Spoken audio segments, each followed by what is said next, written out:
Welcome to our Utah Tech Tour today. We are so excited to have you all here. Thank you for coming. I love your enthusiasm. We need cheering right here.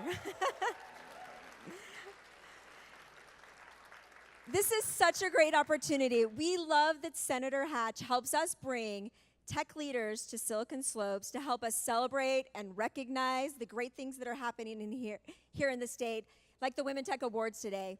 And what's great about that is it also affords us opportunities like we have right now to listen to one of the most powerful women in technology and hear her story and have a little bit more of an intimate conversation. So we're super grateful for all of you to come and for the opportunity to be able to do this today. Now to start, I want to kick us off talking a little bit about Silicon Slopes technology and women in tech.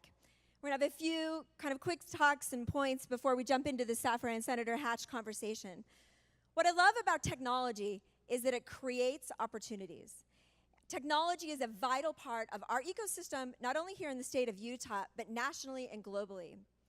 I was one of 3 computer science graduates in my graduating class. And I, like many of the students that we have in the audience today, had to power through all of those really tough classes, building operating systems, programming databases, discrete logic.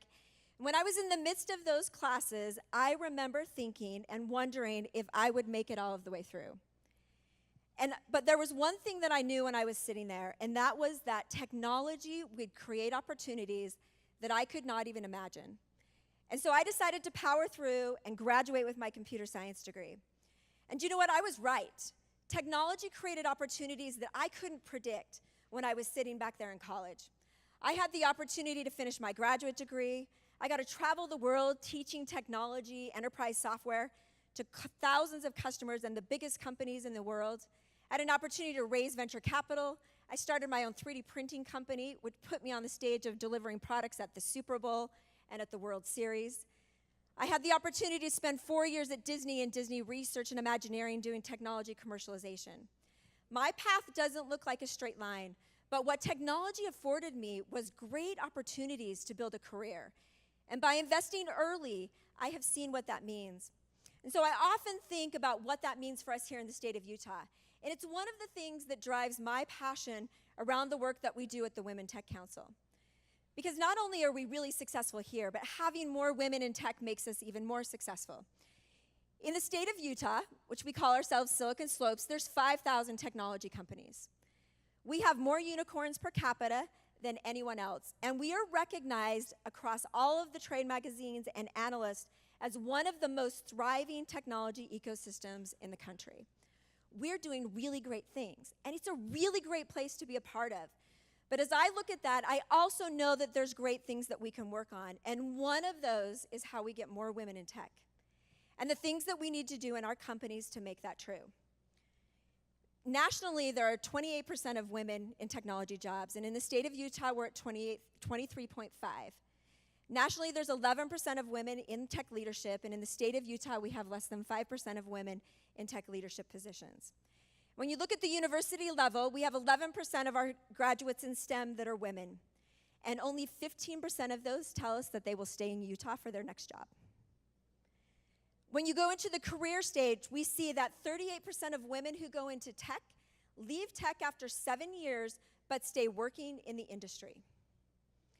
And then when you look at those executives, when we did our economic impact study, 40% of the women executives are looking for their next job out of the state of Utah. So when we think of the challenges and the opportunities, we know as the Women Tech Council and as a community that we must develop programs that help accelerate and attract and retain women into technology because it makes our community stronger and more successful. So that's exactly what we're doing together. We have programs that we are building to help do this at every stage. Many of you in this room are involved in our SheTech program. We've had 4,000 high school girls go through that STEM activation program, which links them all the way to internships, where 90% of them tell us by participating they're more interested in STEM careers. Our Student Innovator program is a statewide network bringing all of STEM graduates together to increase their graduation rate. 1,000 young women will participate in that program this year. In the best practices world, we know that if we can share what our great companies are doing with everyone else, that we can create repeatable models that everyone can follow. And in those best practices, we are learning the importance of those inclusion networks. We have companies who have 6-month paid maternity leave. It makes a meaningful impact for women going into those companies. We have companies putting a woman on every interview panel for every job applicant that comes into the company. And we have others where they're making sure that a female candidate is interviewed for every possible job opening. All of these best practices are moving the dial. And what they will do is make our community more successful.